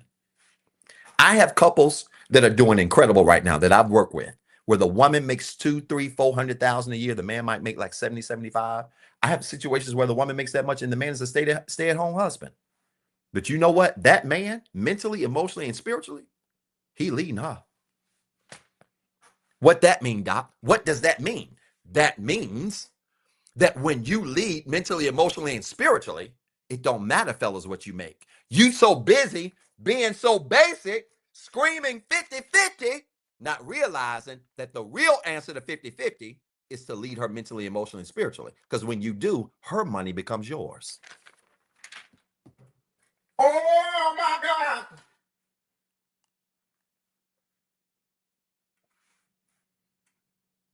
Her money becomes yours when you lean in all them other areas.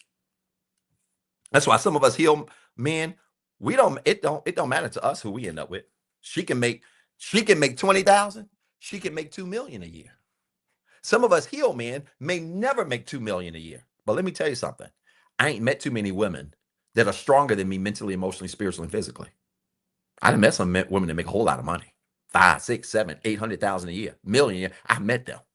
I have yet to meet many women who exceed me mentally, emotionally, spiritually, and physically, which means if I'm leading in them 4 areas, there ain't nobody I can't get. Oh my God. Y'all don't like this kind of teaching, do you? Do you? This is Masculine Feminine Energy 101.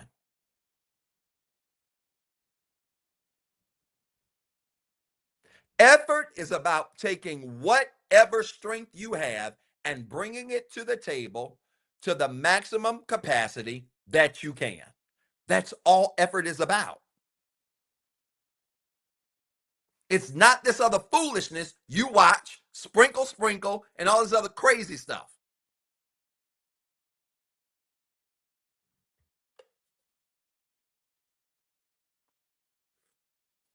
Gigi, this is absolutely advanced material. This is why I only teach this on Mondays with subscribers. Y'all can't handle this. Y'all couldn't take this every week. You couldn't. Y'all could not handle this every single week. So I give it to the crew that can. Y'all support the show. I'm taking this live down. I'm serious about this.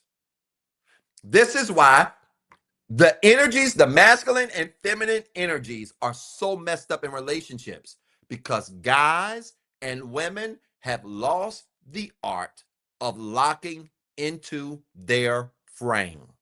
The link to subscribes are on my profile bios, all of them. You can subscribe on Patreon or IG subscribe right now. That's it. Not on TikTok. IG subscribe or Patreon. I'm serious. When a man is not in his masculine frame and a woman ain't in her masculine or feminine frame, and their energy is reversed, you don't see this kind of stuff right here. Let me take it a step further. Effort is also not hard when you've been raised right. Now, I'm going to end with this point. I'm going to spend the next 7-8 minutes talking about this right here. This is why if you're a parent and you're listening to me right now, if you're a parent and you're listening to me right now, your number one obligation, especially if you don't have a husband or a wife, your number one obligation should be to your kids. Now, when you get a husband and wife, you can go ahead and set order. Again, I did a video on order. Go read the raggedy comments, especially on Facebook. This guy's an idiot. Oh my God, I'm not putting my child in the back seat for nobody because they don't have no spiritual foundation. I'm not going back and forth in the comments with birds. I'm not doing it. I'm not going back and forth in the comments with birds who have no spiritual foundation and can't understand this stuff.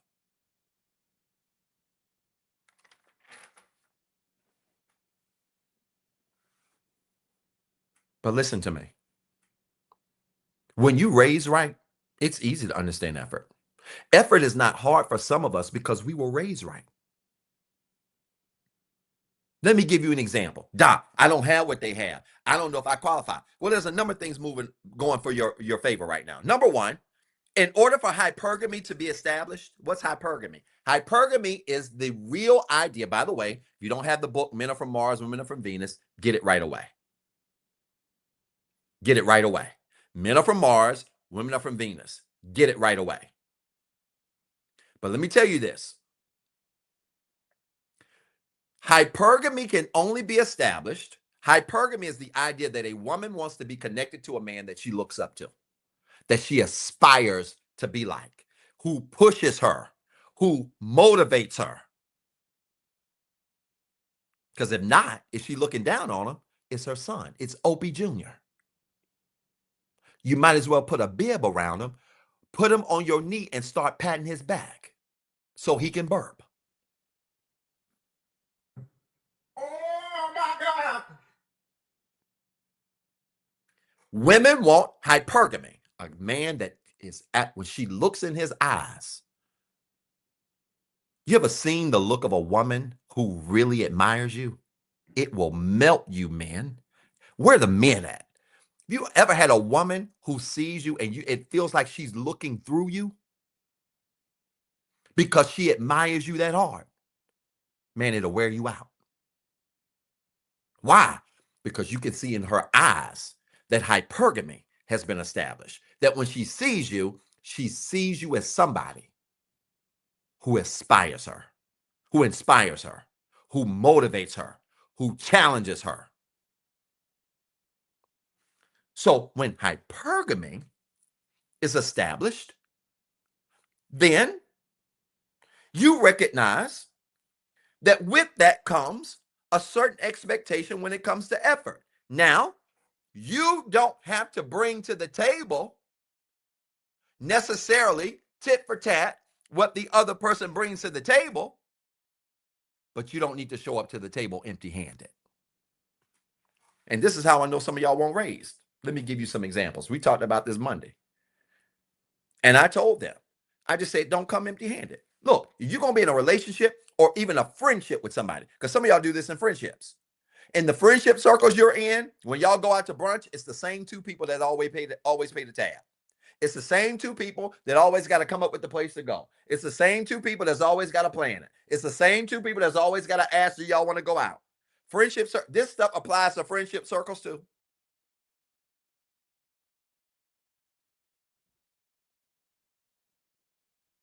It be the same two people. But let me tell you something. This is how I know some of y'all weren't raised right. Let me tell you how I was raised.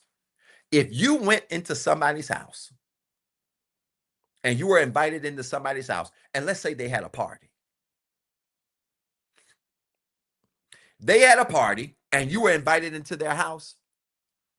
It was disrespectful to walk in that house and not have something in your hand.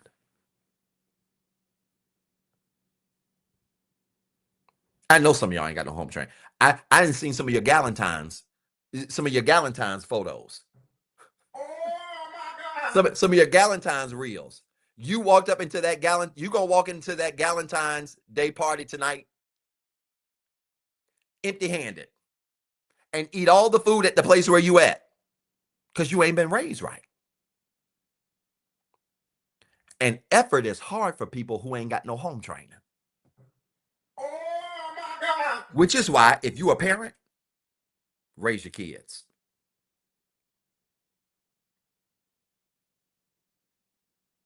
If you want your kids to understand effort, raise them. Raise your kids. Y'all ain't gonna like this. I'm about to go in on some of you parents. Raise your kids.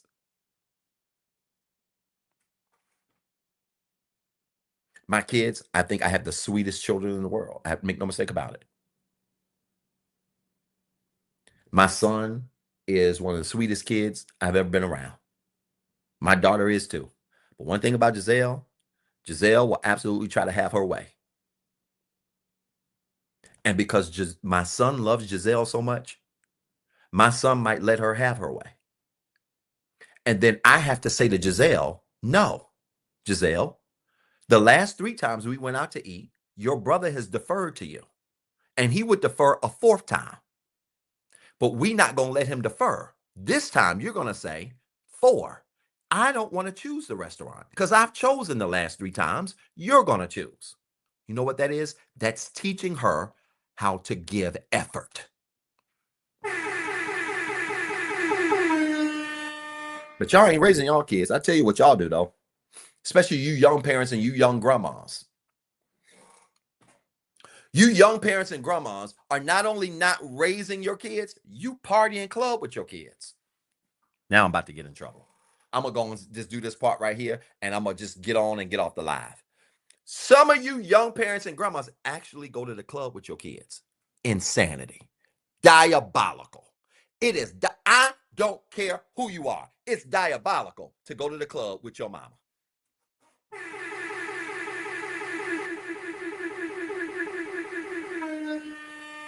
Diabolical. Doc, don't judge me. I just did. Diabolical. For you and you young grandmas in your 50s that's got teenage grandkids to be in a club with your grandkid is diabolical. If you don't go find you a bingo night somewhere and sit down somewhere, if you don't find you some bingo cards and some chips and some licorice and some Werther's mints and go sit down somewhere. Oh my God. This is why some of y'all can't show effort in your relationship because your parents ain't taught you how to show effort, how to reciprocate, what reciprocity is. Reciprocity is not about giving a person what they gave you. Reciprocity is about matching their effort. Y'all out here trying to club with your grandkids. You do more TikToks with your kids than you have conversations to teach them. And I'm not anti-TikTok.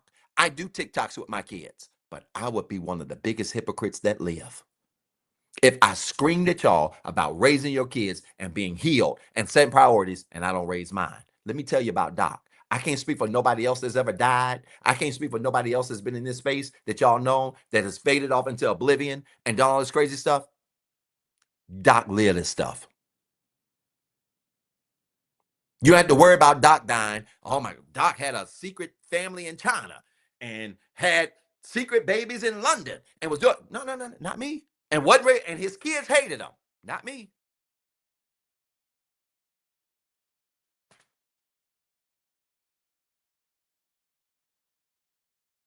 Raise your kids. Teach them reciprocity. Get out the club with your kids. With Doc, mama deserve a life too, and you do. Daddy deserve a life too, and I do. You can ask my kids about once every 2 months, 3 months max. Doc goes somewhere for a weekend. You know why? Because Doc manages the lives presently of over 1,000 people in 42 countries. Doc runs a business that touches about 5.1 million people a week. Doc is busy. Doc helps everybody solve their problems. And so one day, me and my kids sat down and I said, listen, Daddy loves you guys. You guys know that, right? They said, yes, sir. Daddy takes great care of you guys. You guys know that, right? Yes, sir. Daddy always provides for you guys. You guys understand that, right? Yes, sir. You also realize that if daddy's not well, then you can't be well. Would you agree? Yes, sir. So every 2 or 3 months, daddy has to get a weekend just to reset.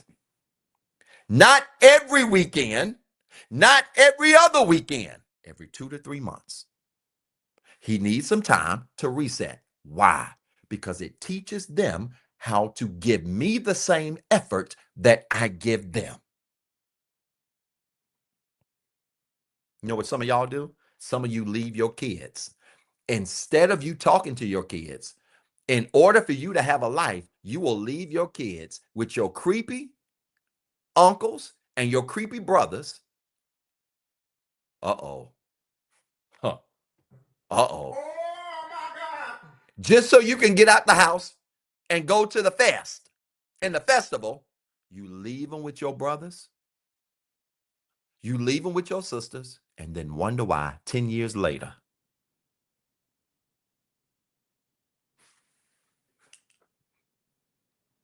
You wonder why 10 years later they got problems with intimacy.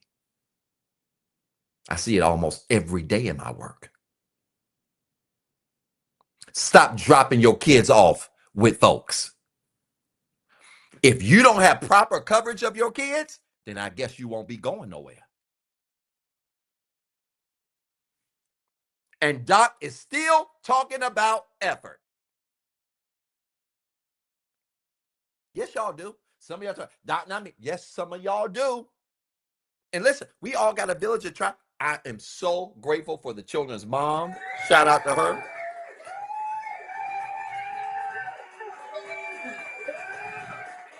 My kid's mom and I have an excellent relationship. We do really well with one another. And if she cannot be available when I have to try, especially this tour, I sent her all the dates and I felt so bad. I said, I'm going to send it to you. And she said, it's no problem. We'll take care. And I sent her all of these dates and I felt bad because I'm on the go and I'm being more on the go now more than ever. But we work so well together to make sure our kids are well. And if she can't cover them, then I go to the next layer. My mom, my dad, her mom, her dad, they cut. And we have a great village that does it. But what I ain't going to do is drop them off at some stranger's house, one of their best friends, that they can spend the night over there, whose mom and daddy say, yeah, they can stay over here just so I can get out for the weekend and then get back and my kids are a mess. Raise your kids.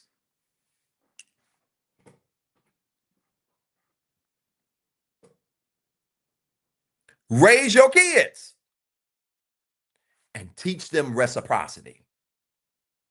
Teach your kids masculine, feminine energy. My kids crack me up because every day they get in the car, there's always, especially my daughter Giselle, who today just embarrassed me so bad when she called Martin Luther King Martha Luther.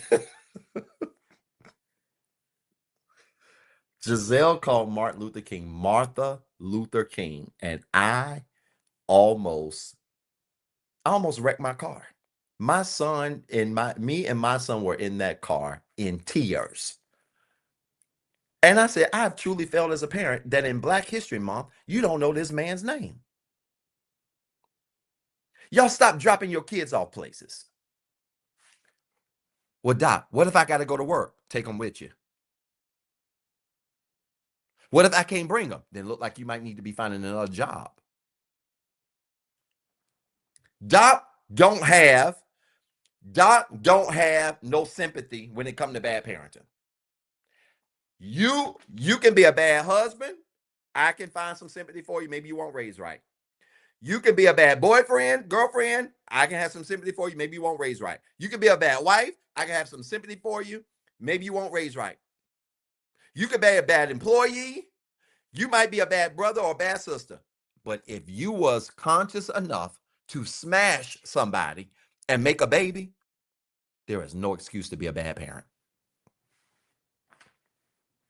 And most of the problems that I have with my active clients right now is a result of bad parenting.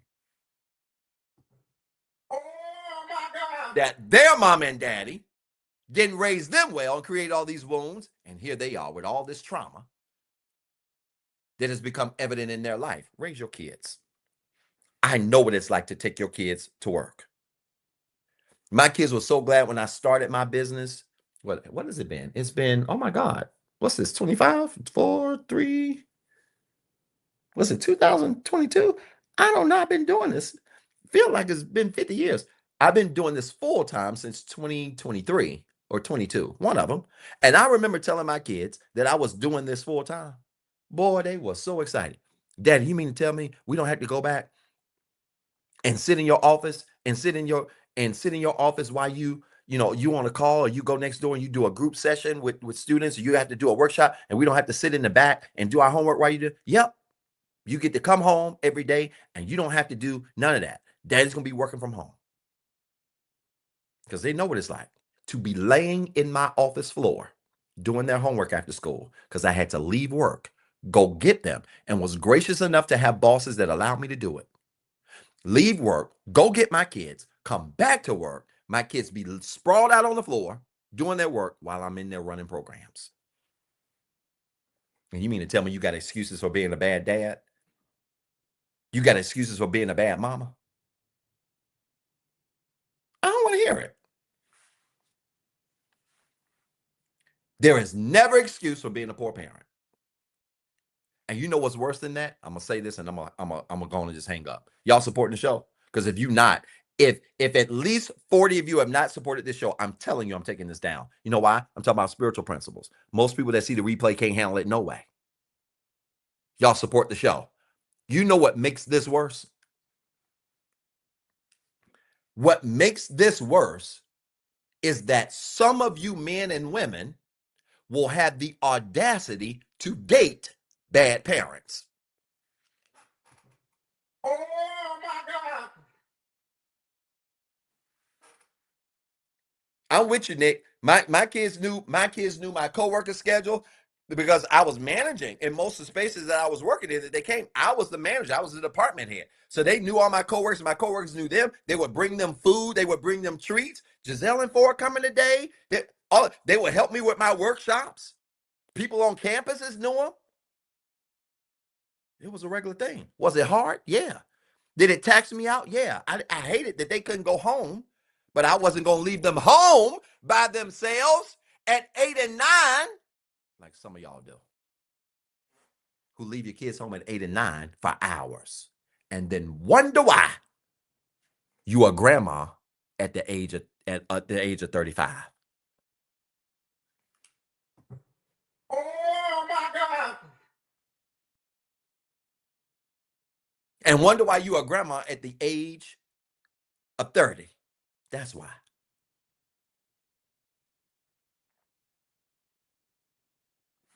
What makes this so raggedy is that some of you actually date men and women that are bad parents. And I don't get it. There is nothing attractive about a woman or a man who don't take care of their kids. Now, y'all can say, not me, Doc. I don't date people that don't take care of their kids. You a liar. It's a whole lot of y'all dating folk that don't take care of their kids. And what makes that a real gag is that if a person don't take care of their kids, what in the ham sandwich makes you think they're going to take care of you? Doc. Oh my God. But Doc, they was cute.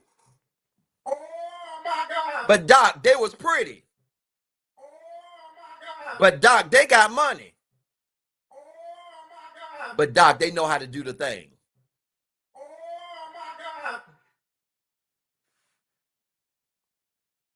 Ridiculous.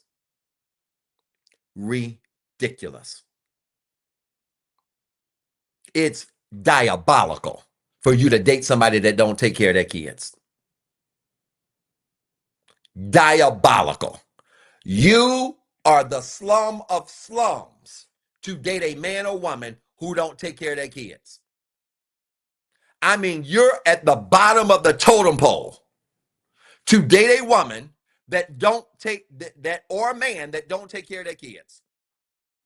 I'm talking about you to your face. You are the slum of slums to do that.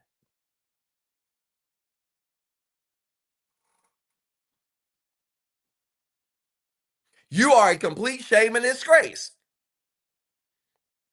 Doc, how dare you in this counseling, therapy, coaching space to be talking to people like that? This is why my clients change. If you don't like it, go talk to your Nancy Pansy counselors and therapists and coaches that you've been with for the last 16 years and you ain't changed. Go over there. This is why I'm one of the best in the business, because we have honest conversations. And honesty is either going to set you free or make you mad. And I'm telling you on this good Valentine's Day Eve that if you dating men or women that don't take care of their kids, you crazy. You are certified cuckoo. Your parents were first cousins.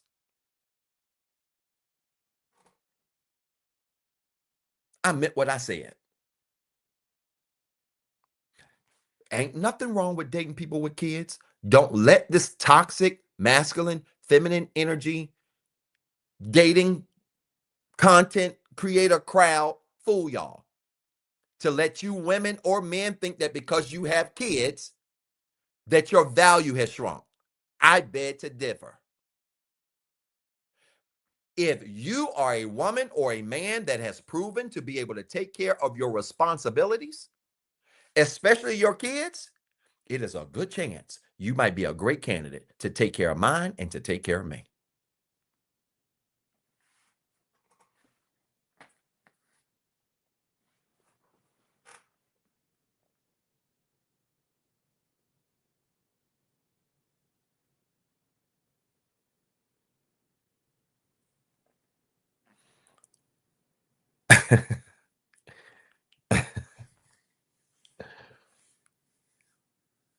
If you're dating a person that has kids, you will be able to tell if they are a good parent. You'll be able to tell. And it won't be because of the things that they say they do with their kids. It will be more about how their kids respond to them, him or her. How do their kids respond to them? Folks be all day, I'm a good mom, I'm a good dad. Oh my God, I take care of Junior. I take care of Cicely. I'm a good dad, I'm a good mom. Well, just watch how they interact and watch how the kid responds to them. Watch how the kid respects them or disrespects them. I've seen mamas and daddy tell me, yeah, I'm a great parent. Their kids run right over them. No, you're not. No, you're not. Kid literally runs right over you. And you tell me you're a good parent. No, you're not. You have no boundaries with your kids. Your kids treat you more like a sister or a brother than they do a mama or a daddy. You're not no good parent. No, you're not.